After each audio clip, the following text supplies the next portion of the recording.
Assalamu alaikum wa rahmatullah. Bismillah ar-Rahman ar-Rahim. Alhamdulillah Rabbil Alameen. Wa sallallahu ala Muhammad wa alihi at-tahirin. Allahumma salli ala Muhammad. Continuing from last night's discussion in relation to the identity of the man and that of the woman, and that we shouldn't be told which lifestyles are acceptable and which lifestyles are not acceptable from anyone but Allah subhanahu wa ta'ala. It doesn't matter wherever you want to live, that's okay. But you have to make sure the lifestyle you adopt is that which is on a par with Allah's protocol. And we went through some examples in relation to the man and the woman. But there's a relatively new phenomenon that over the past few decades has gained a lot of weight in the West. And sometimes one has to, on the pulpit, mention some arising issues that arise. These, through emails, I get a lot of emails on these issues. And therefore, on the pulpit too, it has to be raised now and again. And that's the LGBT community, which is lesbian, gay, bisexual, transsexual. I'll explain these in a minute. Not that we have a problem with any of them. As people, they are people like us. And maybe they may even be better in many cases. We're not judging who's better here. But our problem is when they force us to accept a particular lifestyle. We can never accept it. The more you compromise yourself in accepting such a lifestyle, even if you don't practice it, but you accept it, your descendants will suffer from it, and you would be responsible. No one is saying they are bad people, no. But this lifestyle is not on a par with Allah's protocol, and we don't have to accept it. Now, there are many sins like drinking alcohol or beating your neighbor out of anger, or other sins where people are born with varying degrees of predispositions to various moods, to various appetites. Someone may have a stronger urge towards satiating their sexual appetite, their alcoholic appetite. Someone may be more predisposed to display anger than another person. When one is born with varying degrees of predispositions, and there's a degree of genetics involved. That's okay. These things are real. So, in the same way that drinking alcohol, hitting your neighbor, satiating certain appetites in the haram way, in the same way these are sins, we regard the LGBT, that lifestyle, as a sin too. And they're both sins, and they're both bad. Now, the reason why we socialize very freely with people we know who drink alcohol, Muslims, and who harm their neighbor or satiate themselves in the haram way, we're ready to socialize with them very freely. But with the LGBT, we don't. That's because of a taboo, and that's a cultural thing. Otherwise, both of them are sins. Both lifestyles are sins. Neither is better than the other. Neither sin. A sin is a sin. That shows our prejudice sometimes. Otherwise, they're both people. As people, we like them. We don't attack them as people. But the lifestyle we don't accept. And we shouldn't accept. If you do, our future descendants, they're going to succumb to this. They're going to enter such acts. And you would be responsible. We would be responsible.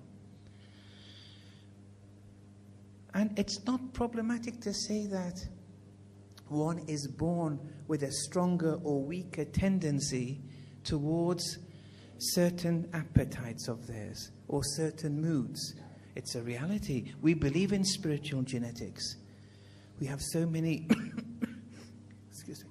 We have so many ahadith where they say during conception, if the man is thinking of a particular thing, the child will be born in a particular manner, or will have a predisposition towards a particular manner. Actions of one's parents, grandparents, all these have a role. So when one is born with a whole variety of different predispositions to different things. But that doesn't mean we have to do it or practice it. That doesn't mean that it's justified to drink alcohol, to satiate your sexual appetite in X manner, Y manner, and so on and so forth. So they're people, that's okay, but the lifestyle is problematic and is a sin. Like with other things that are sins, we do not accept, and no one should force us. No one should look down upon us. And we shouldn't be scared either. You have to have your head high. Protect Allah's religion. Don't be embarrassed about it. But treat them as people. There's no problem. Speak with them. Socialize with them. Like you do with other kinds of people.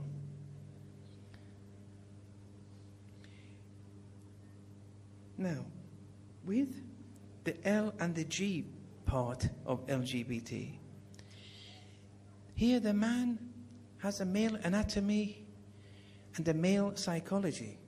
And they're comfortable with their anatomy, and the psychology is male, but they're attracted to the same sex. With gays and with lesbians, it's a female, with female anatomy, with a female psychology, but they're attracted sexually to those of the same sex. I have to speak a bit more discreetly because for some reason tonight there are many youth, very adolescents here, or even those of a lower age, so you have to bear with me a bit.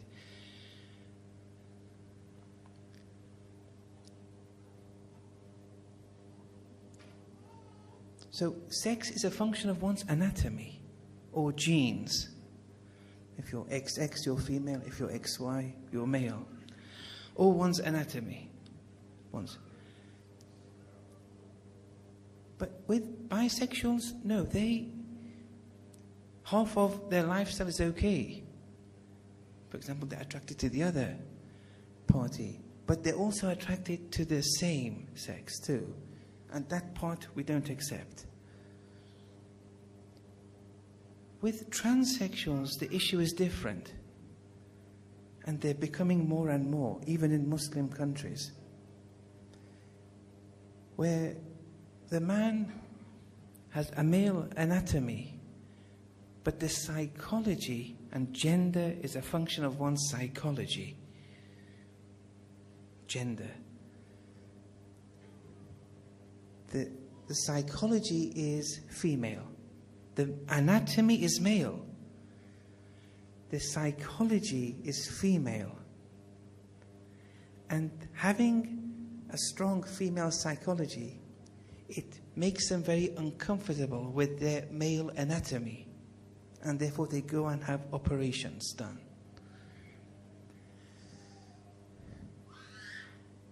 Then after the operation, the question is, do they become female?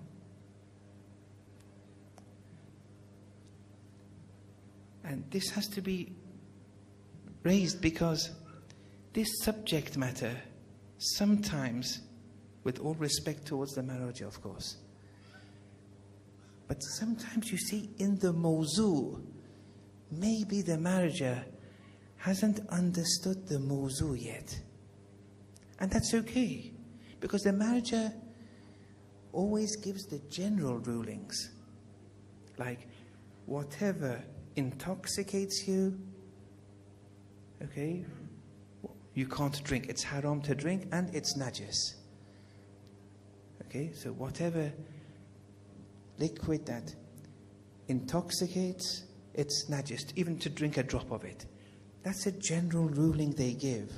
Now let's say my marriager says Pepsi is haram to drink. And then you say, why?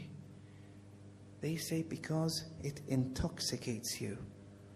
And then I have yaqeen that it doesn't.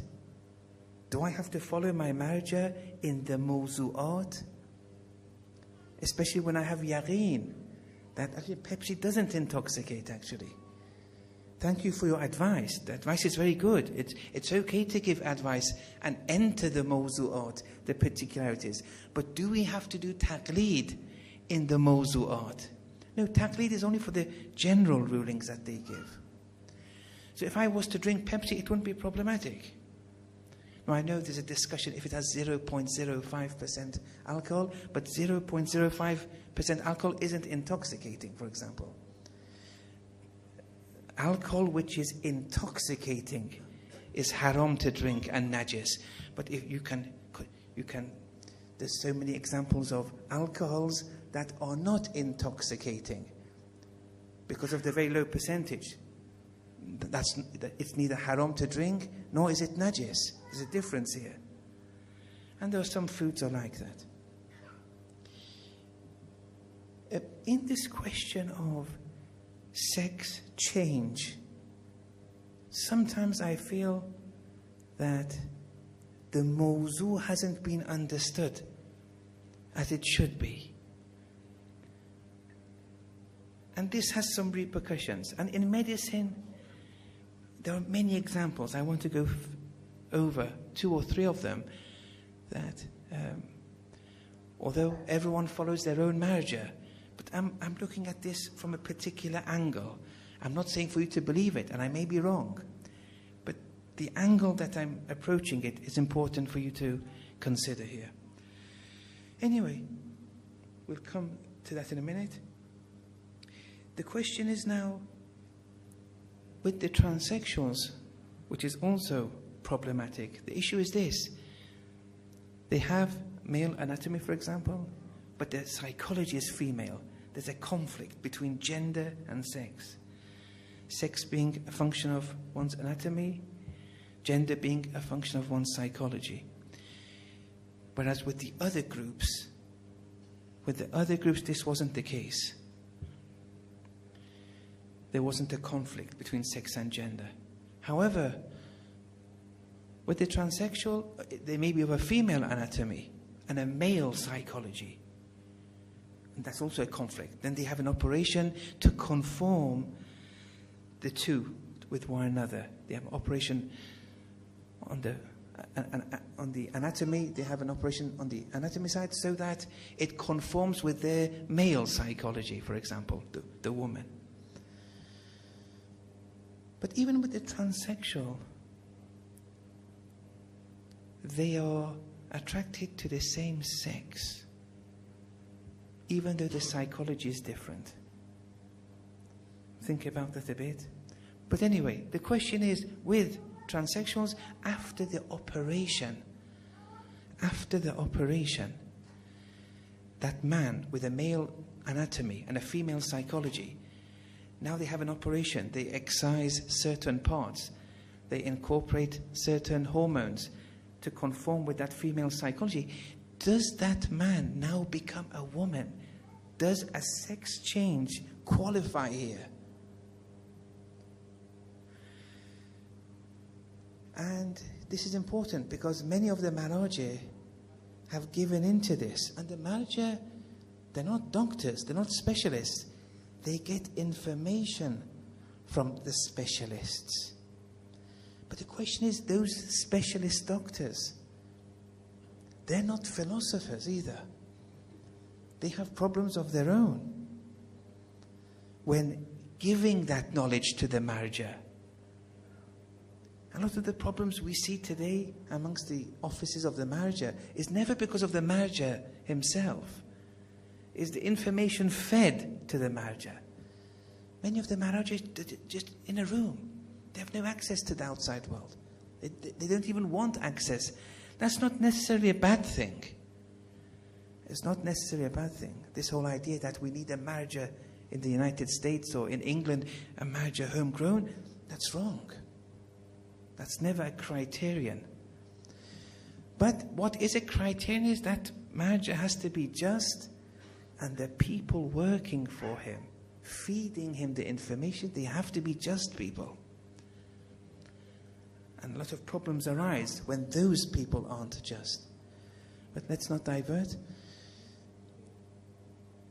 So the specialist doctors, they give the information, and the problem is the information may be biased. Even in Iran, you'll find many specialists in these areas, they regard many of these perversions as normal. And they try to prove themselves medically to the best of their capacity.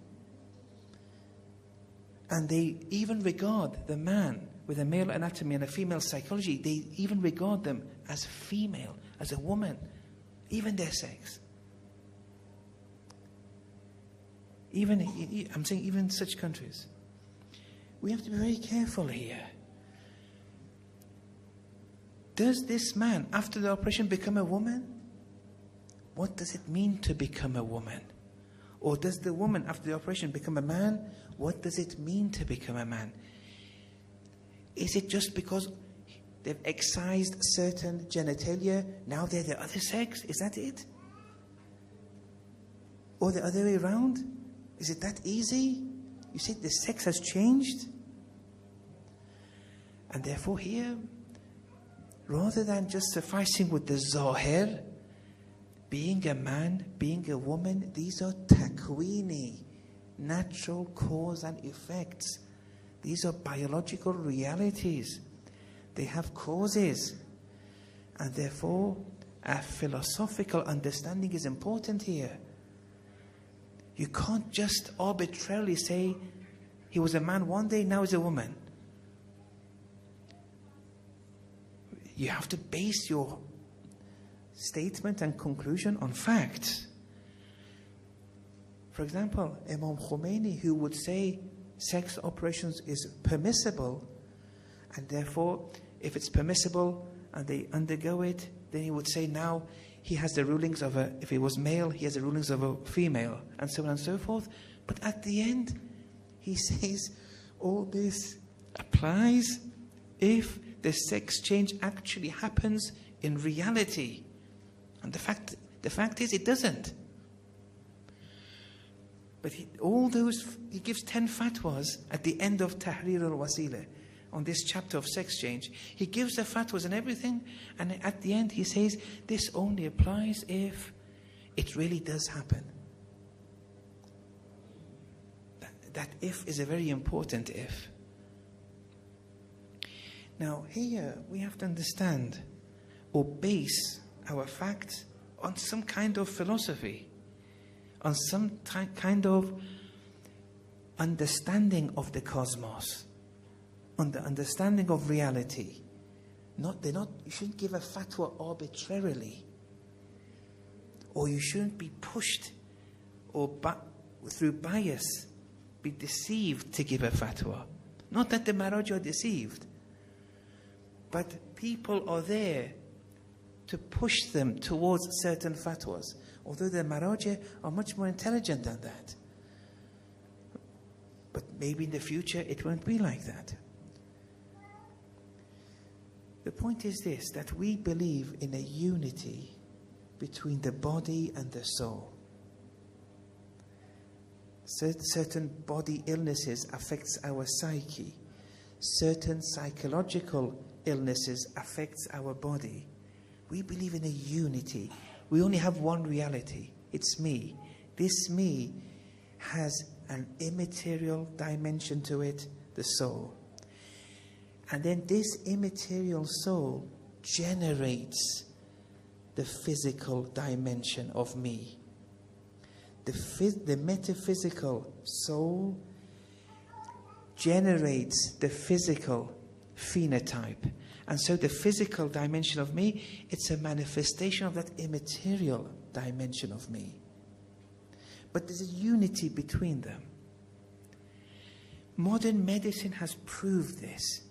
This may have been a philosophy of 400 years ago or even more by some philosophers, but I'll explain why this has been proven even in modern medicine. So here, the soul of a man generates a male, masculine phenotype. Look, this hand, these legs, the head, ears, everything is a manifestation of my soul. Even my genitalia is a manifestation of my soul. If my phenotype is male, that soul of mine generated a male phenotype. And therefore, my sex is determined by how my soul generates my physical dimension. And therefore, I'm male. With gender, it's possible for gender to change. But if you're XX or XY, the sex won't change. But there are exceptions. I'll explain that. That's also based on cause and effect. But gender, and that's why Islam has a lot of rulings on gender identity. Even for your 2 or 3 year olds, Islam says if it's male, don't let a female bathe them. If they're female, don't let a male bathe them. If they're female at 6, after 6, don't let a non-mahram touch or kiss them. Not that it's haram, but this is an ethical admonition. Be careful. Because here, or for the male, Islam says when you buy them gifts, buy them male-orientated gifts. For females, female. For females, adorn them with female things. For male, dress them in a masculine manner. From 2 years of age, we have these rulings. Sometimes you may see a 3-year-old when you go to someone's house, they've put makeup, the nail varnish, for example. They've colored them. It's a 3-year-old. And a small necklace over their neck. That's good. You're establishing that female identity in that sister, for example. Or with males in another manner. So here, you see that in Islam, it's important because the gender can be susceptible to change by environmental things. That's important. Maybe after a particular age, 7, 10, 12, we don't know exactly, different for everyone. After a particular age, gender is almost impossible to be reversed. But sex from the very beginning, one's sex can't be changed. If you're XX, you're XX. If you're XY, you're XY. And the soul is generating this XY phenotype or XX phenotype. Just because you cut a part of it, it doesn't mean the soul is now not manifesting that male phenotype just because you've cut a part of the body. And the same with women. Okay? So if you have a man with a male anatomy, the soul is manifesting that, and he's a man. The sex is that of a man. There'll never be a woman. No operation can make them a woman. And the same with women.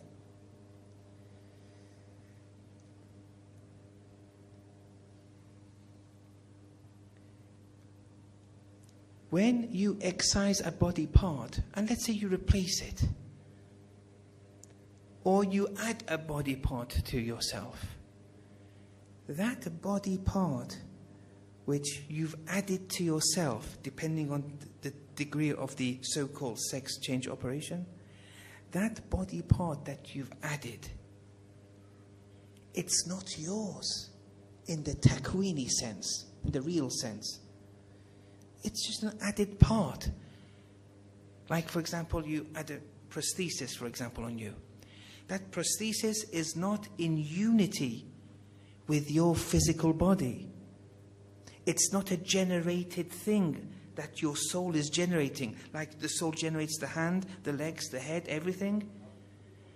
This prosthesis is not a generated part. There's a disunity between the body and that prosthesis. Look, for example, in a kidney transplantations, just looking at the time, yes. When you receive a kidney in a transplant operation, why does the patient who receives the kidney, why do they have to take immunosuppression until the rest of their life? Because their soul rejects that alien kidney, doesn't recognize it. It's never theirs, meaning it's never in unity with them, the patient. What does it mean that it's never in unity with them? It means the soul is never generating that. Here they're just using the blood supply and feeding that kidney off the patient's blood supply, but they suppress the immune system of the patient, so the soul never recognizes, never rejects that alien kidney. If you don't take immunosuppression, the soul will keep on rejecting that kidney and the patient will die. Even if you have a small heart valve operation, where the heart valve of an animal's heart, use it like with pigs, for example. Here, you put it into the patients, they have to take immunosuppression until the rest of their life. It's not theirs. It's not in unity with them. They're not generating that valve. But it's good to have these operations because the person will live, for example. That's okay. But what about with uterus or womb transplantations? This is important now because the woman is the mother, is the owner of the womb. Let's say you're a woman and you receive the womb, the uterus of another woman, and it's transplanted into you, a woman. So the womb you have is a transplant from another sister. This womb that has been transplanted into you, is it yours? To paraphrase, is it in unity with you? To paraphrase, is your soul generating it? The answer to all three is no. And therefore, even if you were to give birth with such a womb, it won't be regarded as your child in real terms.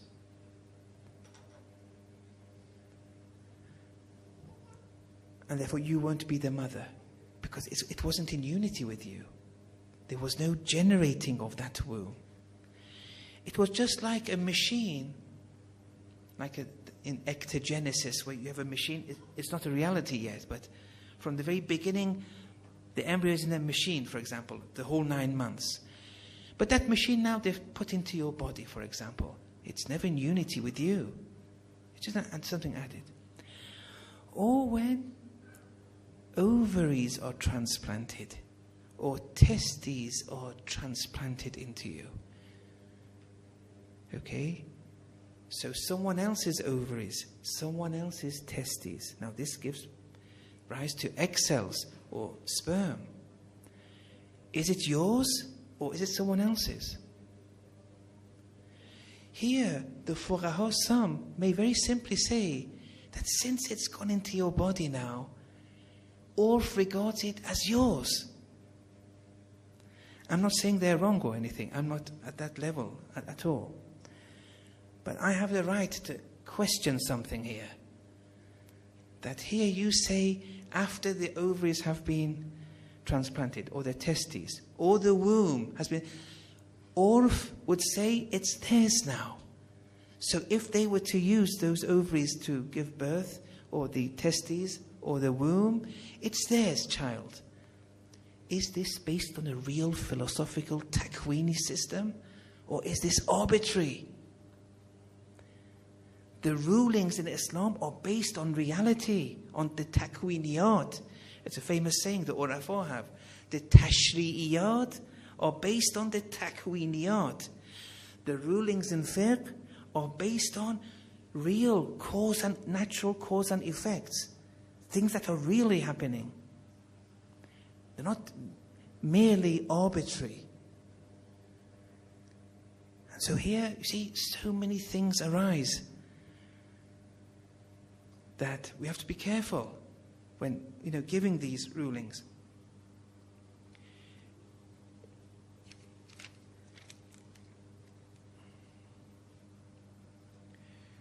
So with the kidneys, it's not a problem. But things which determine fatherhood or motherhood, it becomes more of a problem. It's not only an operation. We want to see if kinship results or not. Is that an arbitrary call or a takwini call? Okay. Now, someone may raise a dilemma and say that sometimes we have someone who looks female, but they are XY.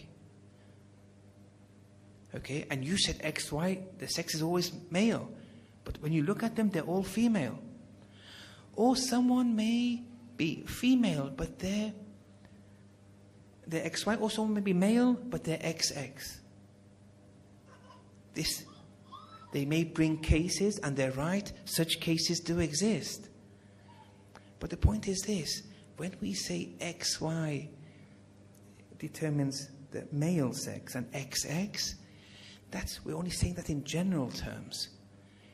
On the Y chromosome, there's one gene. That gene is important. That gene in an XY is located on the Y chromosome. And sometimes that gene is called the SRY gene. It can be mutated and inactivated in that XY person.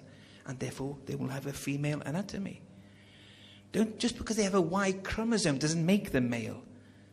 What makes them male is the active SRY gene. Sometimes in XX who look male, but they're XX, that SRY gene, which belongs to the Y chromosome, cross-links, moves to the X chromosome. It doesn't matter. The criterion isn't Y-ness. It's the SRY gene. Where is that? Is it active or not? You tell me where it is. If it's active or not, I'll tell you if the sex is male or female. Look, these dilemmas are always, increasing day by day. They're pushing for this agenda to say these people, it's all normal. And then they're teaching this. This is part of that 2030 I was mentioning. They want to inculcate this in us. And therefore these issues have to be mentioned. Yes. Okay. Now, since I mentioned this organ donation thing, just on that, I'll just end with these 2 points, and tomorrow we'll start a different discussion, inshallah. Sometimes these points have to be mentioned. That with organ donation, there's another problem we have. And most of the marriages accept it, given the circumstances. It saves life, the quality of life, and so on and so forth. Most of them say you can only donate, if you're a Muslim, you can only donate to Muslims. There are one or two, very few, which it doesn't matter. So if you have the organ donation card, you're safe there. It doesn't matter, even if your organs were to go to a non-Muslim. That would be unproblematic. But most marriages don't accept that, including Ayatollah Sistani. It doesn't accept your donating your organs after death to non-Muslims. There's one problem, though, that this donating of organs, which is becoming very fashionable, even in Iran, they're propagating it, they're advertising it, how noble it is to do. Okay? I don't have a problem with that. The problem is this, that there's no informed consent. In medicine, before you do an operation, there has to be informed consent, where the patient gives consent, but the consent the patient has given was based on the patient initially being informed of everything that may or may not happen and what is going to be involved here. That's okay. So they want to have a cholecystectomy, for example, take their gallbladder out. They're told everything. They can say no. They can say yes. But they're given all the facts and the risks. In organ donation, we have medical informed consent. Okay, no problem. But since they usually donate it after death, once the question of death arises, here the ulama enter. The spiritual doctors enter now. We tell the medical doctors, thank you up to death. After death, medicine has no jurisdiction what happens. The spiritual doctors know what happens because they've studied the texts. The medicine and medical doctors, they can't give a say here, and they shouldn't. What happens after death is that when someone who's accepted for their organs to be donated, when they open the body to take their organs, will they suffer or not? Ayatollah Jawadi Amali, in his tafsir, he said, for most of us, when we die, for a period, we still think we are the deceased body. We still think that that body is us. And that's why with doing the kafan, the enshrouding of the mayyit, and all the ceremonial aspects of in relation to the mayyit, the kafan, the salat, the hunut, and so on and so forth. With all these, do it with care, do it with respect. Disrespecting the body is haram. Has even a blood money assigned to it, depending on the harm you do to it. Why? Don't put anything heavy upon it. There are so many rulings. The rationale behind these rulings is because the soul still thinks they still think that body is theirs. They think it's them. If you put something heavy on them, they will suffer. They will suffer. That's the point. If you hit their body, the soul will suffer. Now, when you operate to get their organs, did you tell them there's going to be suffering involved? Look, why would they never donate when they're alive? They can still donate a kidney, for example. Why? Because they're scared. They're scared to give a kidney now. Maybe because the other kidney will go or whatever, but they're not ready to go through that pain. What makes them think that they won't be scared after death? This opening of the body. Look, I'm not saying don't donate your organs. It's a very noble thing. But if it's done with informed consent, do you know it's going to cause you harm? Even when a heavy book is placed on the mayyit, it causes the mayyit harm.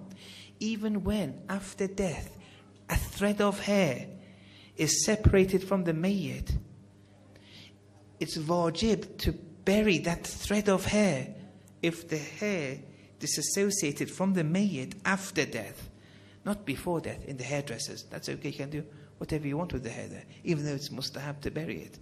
But it's wajib to bury that thread of hair that was detached from the mayyit after death. You have to bury it with him. Why? Ayatollah Jawadi says there's a strong sense of attachment to the body still. The soul has a very strong attachment to its body. The detachment has not resulted yet, even after death. Yes, for the awliyaullah, it's resulted. For them, it doesn't matter what happens. They're totally detached. But for most of us, no. Now here, you're cutting them up, taking their organs. I don't have a problem, but did you tell them? Did the doctor that is going on television, propagating this, enriching this so-called culture of organ donation, are you informing the masses though here? And another problem is brain death. What classifies as death? That, inshallah, another time. I don't want to make this too medical. I'll stop here. Tomorrow we'll start another theme, inshallah. Wa sallallahu ala Muhammad wa ala.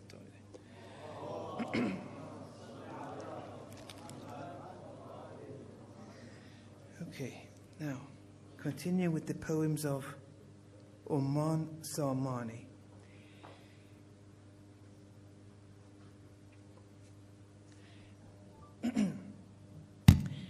"60 years ago, in the office of Ayatollah Mar'ashi Najafi," you must have all heard the name. I never had the chance to see him, but the name I'm sure you've all heard, in Khiyabun Iram, where his library is, and he's buried there too. 60 years ago, in his office, he held a Fatiha. And people would come in that ceremony, Fatiha, Suratul Fatiha ceremony, for those who usually pass away. They hold a Fatiha for them. And then they were all, there, and it was finishing. And then some people said, well, there's no photo or anything here. Who was this Fatiha for 60 years ago? He replied, it was for Za'far. I said, who's Za'far? He said, Za'far is a jinn. This jinn passed away today. Because with jinns, they have a very long life expectancy. Although in some cultures, they've taken this jinn thing to extremes. Every burden that happens, they think they've been attacked by jinns, or whatever they see, which they can't commentate upon, they quickly go to jinns. It's a good leeway to solve their problems. No, jinns have nothing to do with us. They're in their own realm. We have nothing to do with them. They have nothing to do with us. Some people are ordained by Allah to make use of jinns and transact with them. That's okay. Like Nabi Sulaiman. Some people may illegally try to gain access to jinns. These people will end with a bad fate usually. But some people like Ayatollah Mar'ashi Najafi, he's one of the very few exceptions where he would be in contact with jinns in a halal way. He said Za'far, the jinn, passed away today. Who was Za'far? Za'far was the head of the jinn army who on the day of Ashura in Karbala went to Imam Hussein and said, let us sort this out for you. We can do it. This army of 30,000, we can destroy them over time, no problem. He was called Za'far. This is in the Maqtals too, the story of Za'far. It exists. And Ayatollah Mar'ashi say, look, he died today. We're giving a Fatiha. Now he was a very just trustworthy person, Ayatollah Mar'ashi Najafi, in ways more than one. Oman Salmani now goes through this event in Karbala with Za'far through the eyes of mukashafat and metaphysical unveilings. Now I'll go through it line by line and let's see where this will get us. Inshallah, we'll try and finish this tonight. عارفی گوید شبی از روی حال داشتم با زعفر از غیرت سؤال. One night there's an Arif. He didn't say who it was. Usually the Urafa, when they speak like that, it's them. Usually, not always. So always be prepared for that. There's an Arif who one night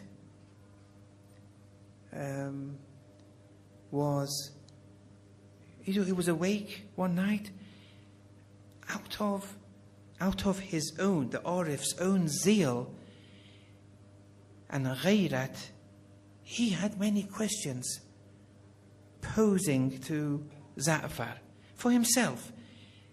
He said, why did Za'far do this? Why did Za'far do that? He had many questions. The questions arose from his zeal towards religion. Now, these are his questions he had. He was questioning himself in relation to Za'far. کس چه اول رخش همت پیش راند و آخر از مقصد چرا محروم ماند. That this Za'far, in the beginning, he went to help the Imam with all his army. So why didn't he reach his aim? Why was his objective suppressed? Why did he fail then? Why didn't he do what he was supposed to do? The Arif was saying this to himself. راحتی در خلد پرزیور نکرد بر لب کوثر گلویی تر نکرد. And therefore, since he wasn't successful in doing what his objective was, to save Imam Hussein from that army with his jinn army, he said, by doing this, he didn't get to his heaven, that luxurious heaven of his. He didn't moisten his throat with the water, the pool of Kauthar. By not doing this, the pool of Kauthar didn't come his way. These are the Arif saying these to himself. Gam zan در سایه توبی نشد همنشین جنی به کروبی نشد. He didn't stride into the shadows of the Tuba tree in heaven by not doing what he was supposed to do. He didn't be in the vicinity, he didn't become into juxtaposition close to the heavenly celestial figures by not doing what he was supposed to do. So why didn't he do it? راست گویند اینکه جسم ناریند بی نصیب از فیض لطف باریند. Is it true when they say that these are made out of fire, the jinns, and therefore as a result they're not granted that divine grace of Allah to be granted upon them? Is this true? با خدا جویان نبود همدردیش یا که آگاهی نبود از مردیش. His objective was not on a par. What he wanted to do, it wasn't on a par what the Shuhada, the 72 wanted. This is the Arif saying this. Did he care for the Shuhada? So why didn't he do what he was supposed to do? Or rather, does he know what it means to be manly or not? Does he know what it means to have valor or not? تا سحر چشمم از این سودا نخفت دل به غیر از شنعت زعفر نگفت. Until Sahar time, my mind was preoccupied with these questions directed to Za'far. And I was only thinking of the vice, the negative aspects, the ugliness of Za'far's action, of not doing what he was supposed to do. بعد از این سحرم چو پیش آمد سحر شد بیابانی به پیشم جلوگر. As he approached the Sahar time with all these preoccupations, thinking, all of a sudden he undergoes the Arif. He undergoes a vision. He has an apparition. The metaphysical realm opens up to him. And now he's seeing not with the physical eye. He's seeing with the same eye that when we sleep. But he's not asleep. But this vision opens up to him, as if Allah wants to give him a message now. جلوگر شد در برم شخصی عجیب. From now it's a vision. From now to the very end, he's explaining the Arif. He's explaining this apparition, this vision of his. Appearing before me was an extraordinary figure. با تنی پرهول و با شکلی مهیب, with a body very fearful and with an appearance that I'm scared of. بر سر خاکی که در آن جای داشت, با سر انگشت نقشی می نگاشت. He was residing in a particular place, on a particular desert, because in the vision started with a desert opening before him, and there was someone in that desert with an extraordinary attire.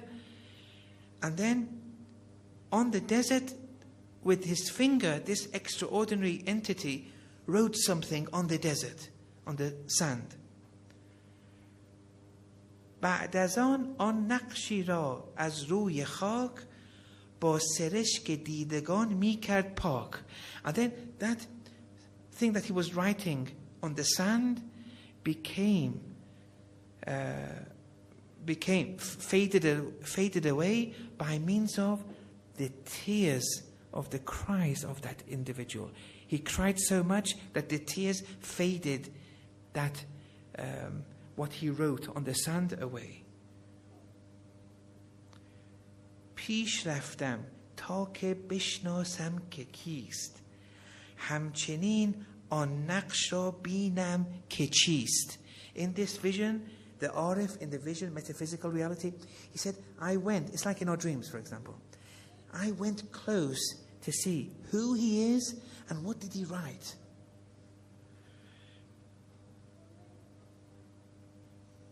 همچنین آن نقش را چون بدیدم بود آن نام حسین, سرور دین پادشاه نشأتین.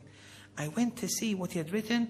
He had written Hussein. It was in the process of being faded away by the tears of its eyes. But he had written Hussein on the desert sand.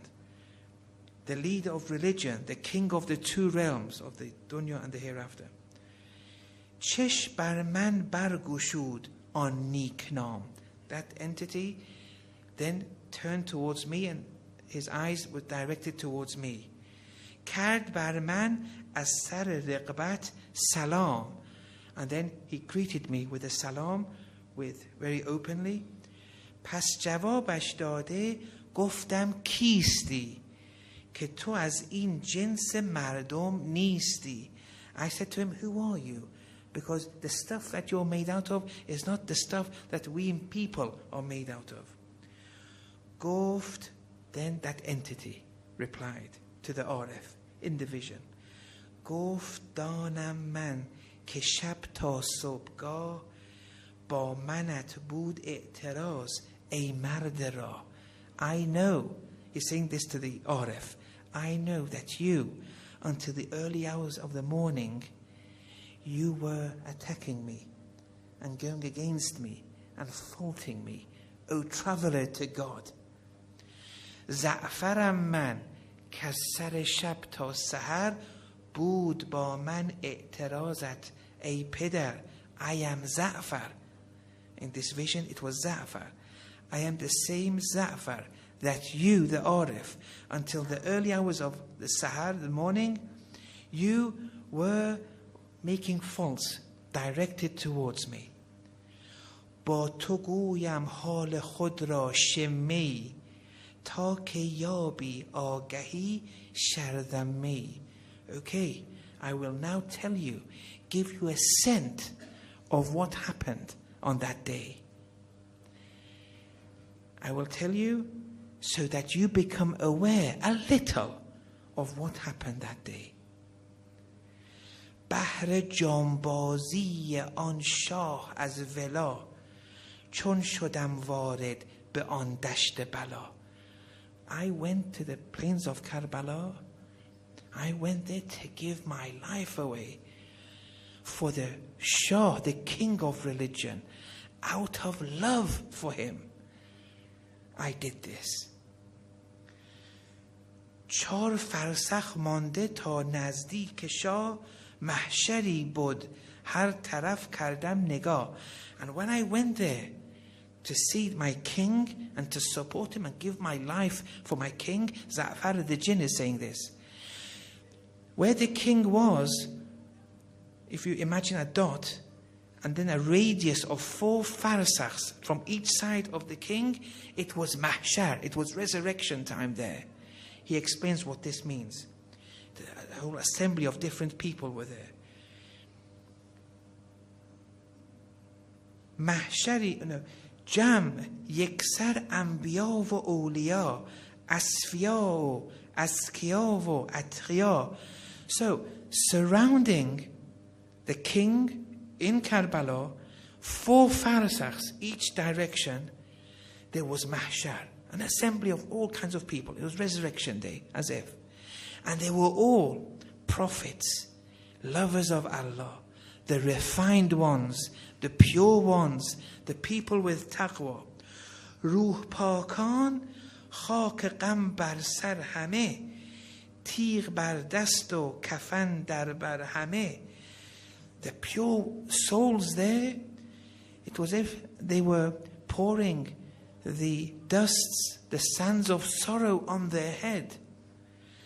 Swords in their hand, all of them wearing kafans. جان ز یک سو جمله خاصان عرش زیر سم ذوالجناحش کرده فرش. The celestial figures, all of them there, they had laid themselves like a carpet, those celestial angels and figures. They laid themselves like a carpet for the horse of Imam Hussein. This shows the love for Imam Hussein. تن ز یک جا جمله نیکان خاک بهر ضرب ذوالفقارش کرده پاک. And the earthly figures there in this vision, they had also laid themselves down for the Zulfaqar to kill them, saying, please kill me. This is it's a metonymy, a kenaye, meaning that I am at your service no matter what, even if my life goes. So the celestial figures give their life. The earthly, the prophets, the pure ones, everyone, they're ready to give their life. It's a mahshar, it's a resurrection there. جسته پیشی خاکیان ز افلاکیان همچنین افلاکیان ز خاکیان. In this yearning to give their lives for Imam Hussein, to give their existence for Imam Hussein, the celestial ones wanted to overtake the earthly ones. The earthly ones also wanted to overtake the celestial ones in this regard. پای تا سر از جماد و از نبات در سراپای حسینی محو و مات. All the inanimate things, stones and everything, all the vegetative life, all of it giving their existence, being absorbed in, being annihilated in one particular Hussein. جرأت من جمله صفها را شکافت یک سرمو روز مقصد بر نتافت. Then Zahra is continuing. Then my audacity, my valor, then through this 4 radius assembly of holy figures, I, with my army, I went through the rows of these earthly holy figures. I charged through them. I didn't see who it was. I made my route to see the king. از تجری من و آن همراهان جمله را انگشت حیرت بردهان.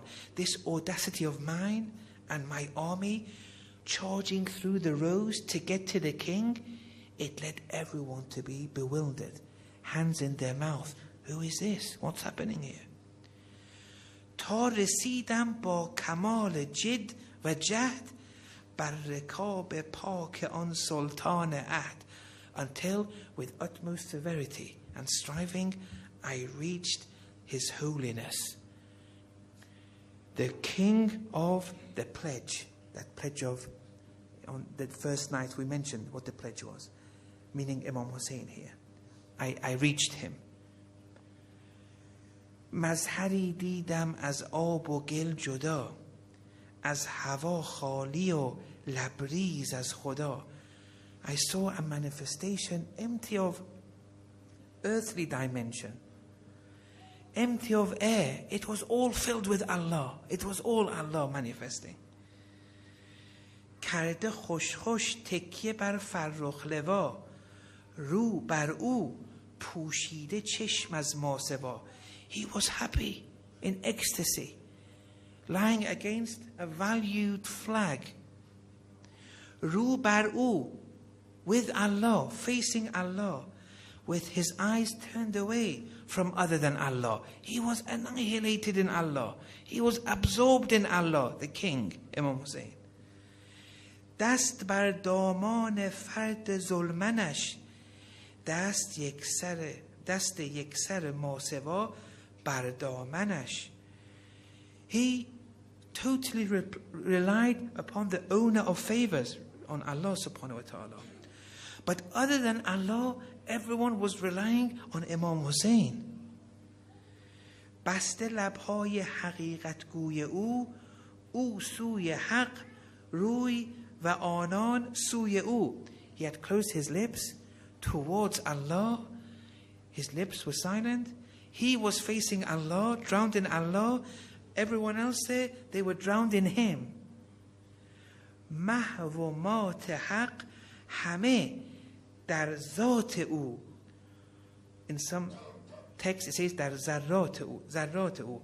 That annihilated and absorbed in Allah was every particle of Hussein, was drowned in Allah.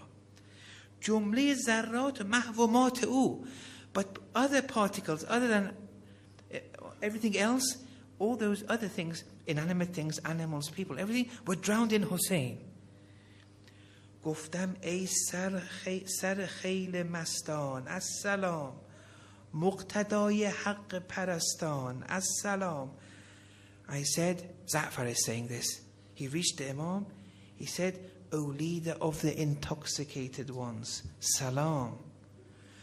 O leader of the worshippers of Haqq, salam. از سلامم دیدگان را باز کرد، زیر لب آهسته ام آواز کرد. When I gave the salam, the eyes of Imam Hussein opened. He was drowned in Allah. It opened. And then he spoke with me in a calm voice. گفت ای دل داده برگو کیستی، اندر اینجا از برای چیستی. Imam Hussein said to Za'far, O lover, why are you here? Who are you? And here, what are you doing here? What are you here for? Imam Hussein said to Za'far. گفتم ای سالار دین زعفر منم، آنکه در پای تو بازد سر منم. Za'far replied, and he said, O leader of religion, I am Za'far. I am he who is ready to lose my head, my life for you. And then Za'far continued, آمدستم تا تو را یاری کنم، خون در این دشت بلا جاری کنم.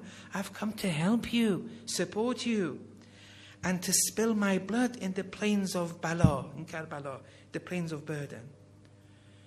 Then Imam Hussein با تبسم لعل شیرین کرد باز. Imam Hussein smiled, his lips opened. He saying to himself, Za'far has got the wrong picture here. He's misunderstood everything. با تبسم لعل شیرین کرد باز. گفت ای سرخوش ز صحبای مجاز. He smiled, Imam Hussein, after Za'far said what he said, opening his lips. And then he said, Oh, someone who is ecstatic from the allegorical wine, not the real wine. You've become ecstatic. It's made you come here. But this ecstasy was because of you drinking the allegorical, majazi, unreal wine. So Za'far, the decision wasn't perfect what he made. Why? چون نباشد پیر عشقت راهبر کی ز حال عاشقان یا بی خبر. O lover, O Za'far, yes, you're a lover, but since your Ustad wasn't a true mentor, when can you ever be aware of the state of the true lovers of Allah? You're bi khabar, you're totally unaware of what true lovers go through, because your mentor wasn't a true mentor. خود تو پنداری در این دشت بلا مانده ام در جنگ دشمن مبتلا. You, Za'far, do you think in this plain of Bala, do you think me, Imam Hussein, a lover of Allah, do you think I am afflicted with these burdens that you've come to me? عاجزی از خانمان آواره ام نیست بهر دفع دشمن چاره ام.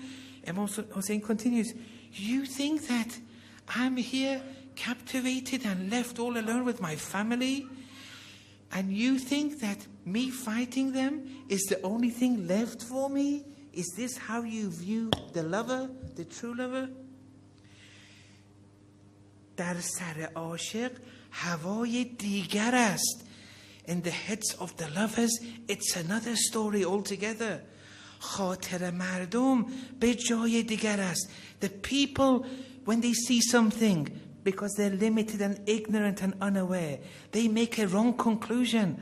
Otherwise, for the lovers, it's a different story. نیست جز او در رگ و در پوستم بی خبر از دشمنی و از دوستم.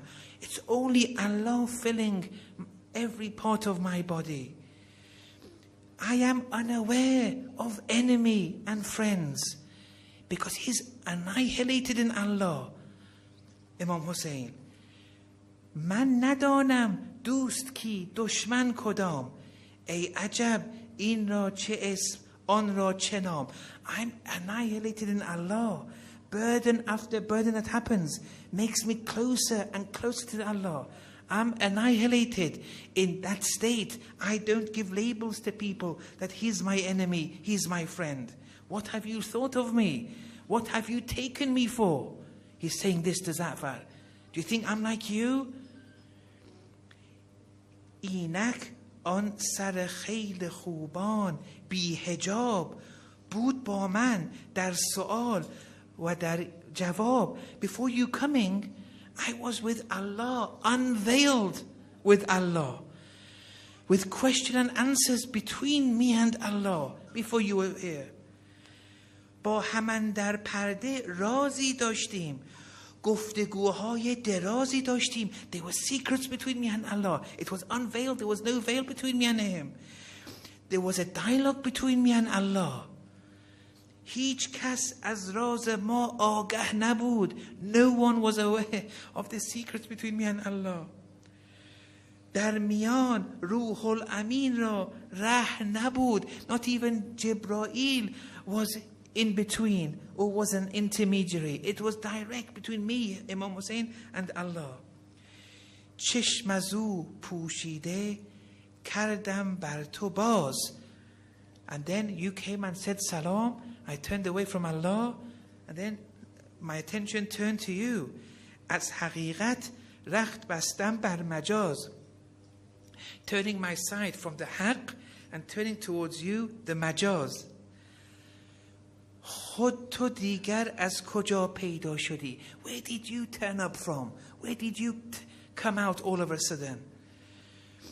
پرده چشم من شیدا شدی. And by coming out of nowhere all of a sudden, you acted as a veil between me, my ecstasy, and Allah. Why did you come here? این بگفت و دیدگان بر هم نهاد. He said what he had to say, then he closed his eyes, he went in that state of annihilation in Allah subhanahu wa ta'ala.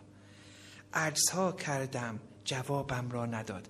I kept on insisting, asking further things. There was no more reply. He said what he said. And Zahra, he insisted. He said, let me help you, please, this, that. There was no reply. Then Zahra ends, رجعت من, my returning from Karbala, not helping the Imam. زان رکاب ای محتشم, me returning from the Imam Hussein, oh respectful one, that was always faulting me the whole night and saying why didn't he do what he wanted to do. یک جو از سعی شهیدان نیست کم. It's not a one grain. What I did was with pure intentions, with effort. It wasn't one grain less than the endeavors that the shuhada had. But it wasn't meant to be. And this is the point. And the poem ends here.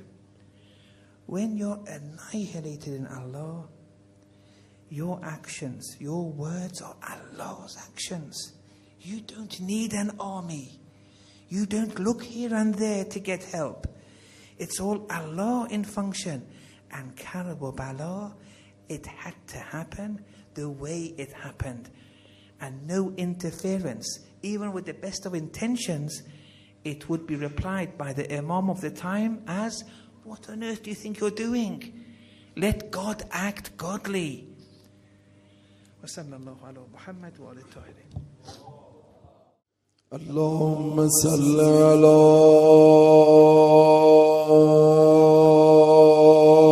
محمد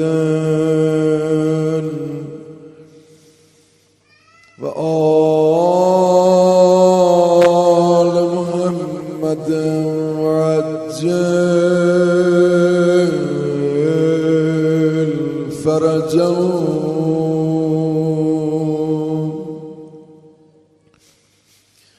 اللهم صل على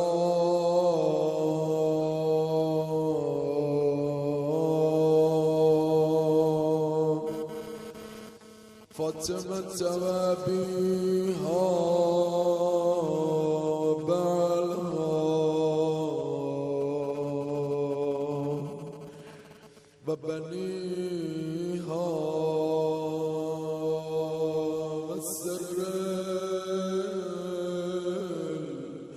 مستودع فيها بعدد ما أحاط به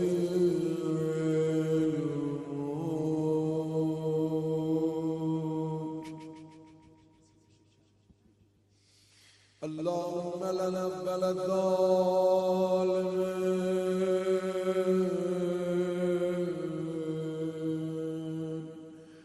ظلمك محمد وآل محمد بآخر التابع له على ذلك. اللهم لعن الإصابة التي جاهدت الإنسان الشايات وبايات وتابت ناقت اللهم لهم جميعا السلام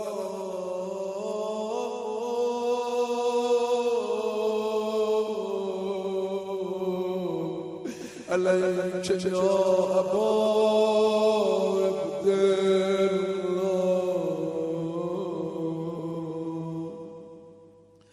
وعلى الأرواح التي هلت بفنائك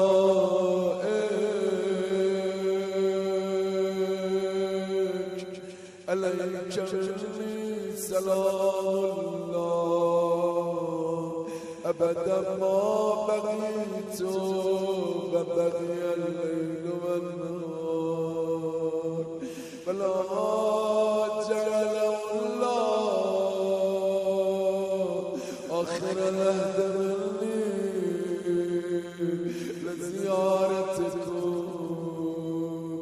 همه با هم ادب کنن، ارباب قریبشون سلام بدن. السلام علی الحسین و علی علی ابن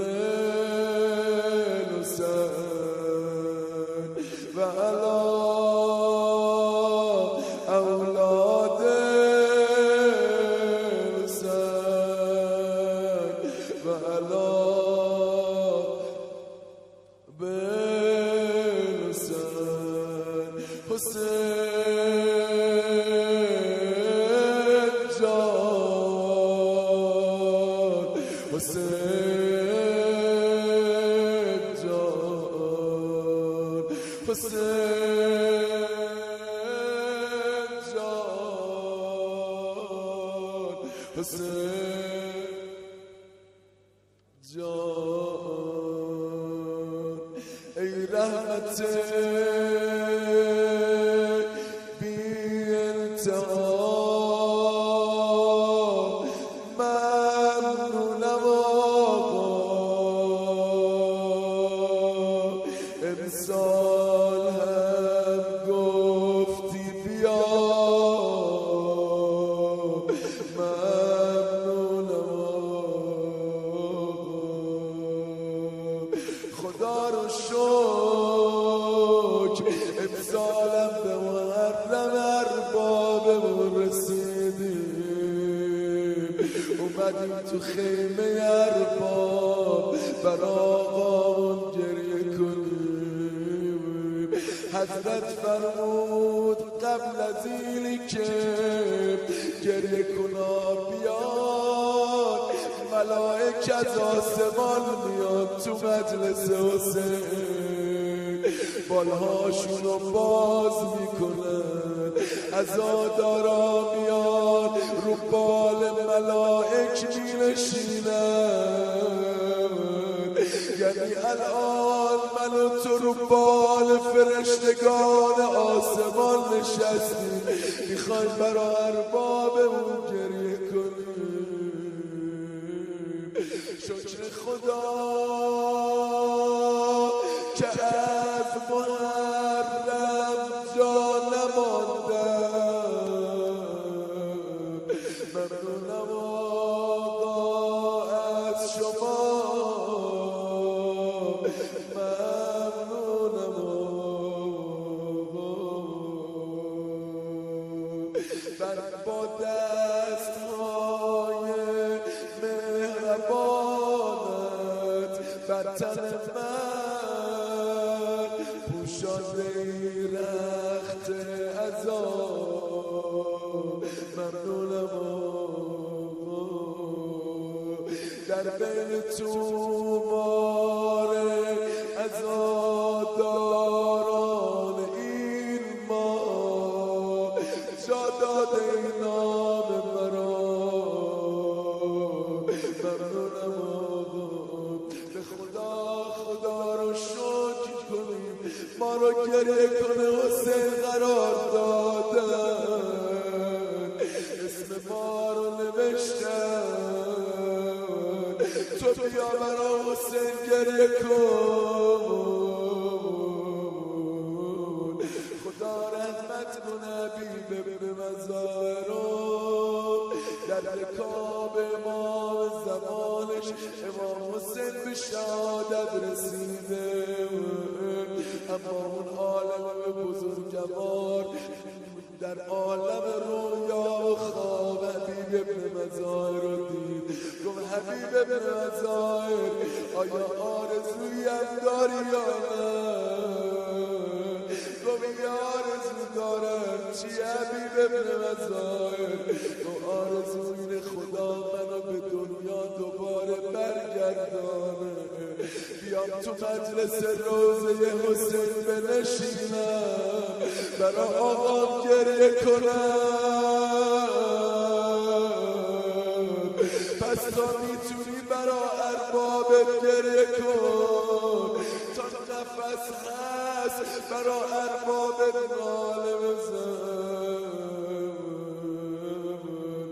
زهرا سفارش کرد و تحویلم گرفتی، ای مهربان ای با وفا ممنونم. در بین روزه ناله و عشقی عطا کن تا که شود حقش ادا. ممنونم. در تک تک ما گریه کنها پخش کردی، درد برات کربلا. ممنونم. هوا تو کردم آقا جان، هوا تو کردم، اسیر دردم، بذار بیام منم دورت بگردم. حالم عجیبه دلم غریبه، فضای سینه ام پر از شبیه سیبه، شبیه سیبه. دار و ندارم برا تو، شاله ازاتو برا من، تموم هستیم برا تو، پیرنسیاتو برا من، کرب و بلا مال خوبا، این روزاتون برا من. ارباب شکست این بالم، ارباب ز دوری مینالم، ارباب خراب این حالم، ارباب دلم برا تنگه، ارباب دلم برا تنگه، ارباب دلم برا تنگه. السلام علیک یا قتیل العبرات، السلام علیک دلم تنگه برات. میخوام بیام حرم آقا جانم، دلم میخواد بیام کنار زریع شش گوشم، اما شب ششم ماه محرم اجازه بدید روزه بخوانم، کسی بدون ناله و عشق نباشه. آروم آروم ده محرمم تمام میشه، معلوم نیست سال دیگه زنده باشیم و برامون بتونیم گریه کنیم. آقا رسول الله بالای منبر دارن خطبه میخوانن، امام حسین وارد مسجد شد، کودک هنوز میگن دوان دوان آمد خودشو به منبر رسول الله برسانه، اما پاش به گوشه اسیر مسجد گیر کرد. میگن آقا رو زمین افتاد، شروع کرد گریه کردن. میگن بلا فاصله رسول الله از بالای منبر پایین آمد، حسینشو بغل گرفت، فرمود عزیزم گریه نکن. بعضی آمدن گفتن یا رسول الله صبر میکردید خطبه شما تمام میشد، بعد از منبر پایین میآمدید. آقا رسول الله فرمود نه، من طاقت زمین خوردن حسینم رو ندارم، من نمیتونم ببینم حسین من زمین خورده، اما یا رسول الله جاتون خالی بود کربلا. اون لحظه ای که حسین تمام یارانشو از دست داده آمد وسط میدان کمی استراحت کنه، آخر رمقی دیگه به بدن ما حسین نمانده، آخه کنار بدن همه شهدا آمده، کنار بدن حبیب آمد، کنار بدن زهیر آمد، کنار بدن قاسم آمد، کنار بدن اربن اربای علی اکبر آمد، کنار بدن بی دست عباس آمد، رو دستاشم که جان علی اصغرشو گرفتن، دیگه رمق به بدن نمانده. آقا آمد کمی استراحت کنه، آی گریه کنه یا صاحب الزمان آجرک الله آجرک الله. آقا ایستاد کمی استراحت کنه، یه نامردی چنان با سنگ پیشانی حسین زد، یا الله یا الله. میگن آقا پیرانش رو بالا زد خون پیشانی رو پاک کنه، میگن هر مله چنان با تیر سشوبه بر جگر حسین، آی حسین، آی حسین، آی حسین.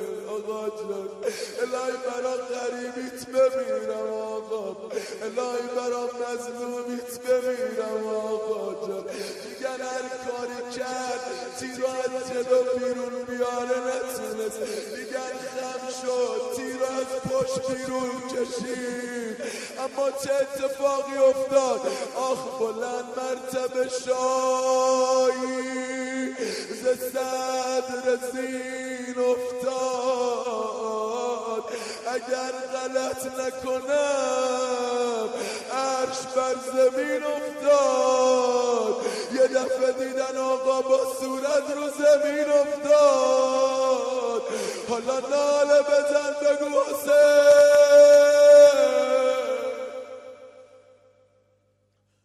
حسین جانم، حسین جانم، حسین جان.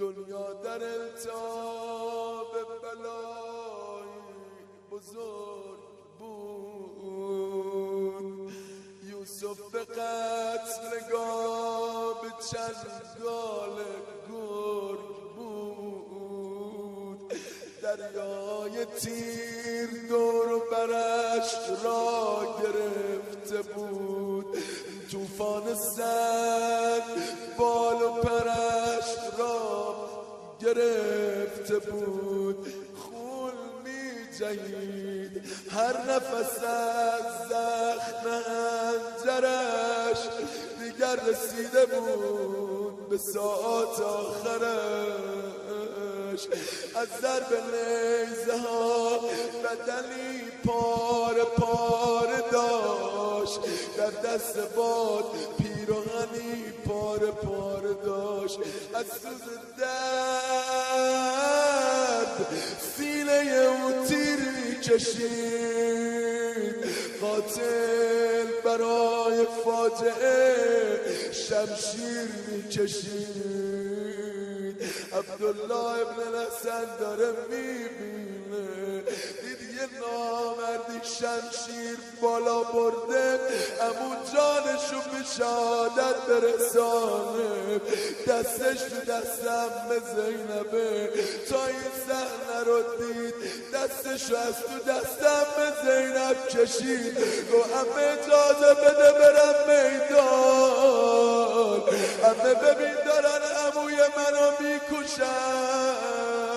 میگن دوید اومد کنار بدن عمو جان حسین، دید نامرد شمشیر رو بالا برده، میگن دستشو بالا برد مانع بشه از این که شمشیر به همون جانش بخوره.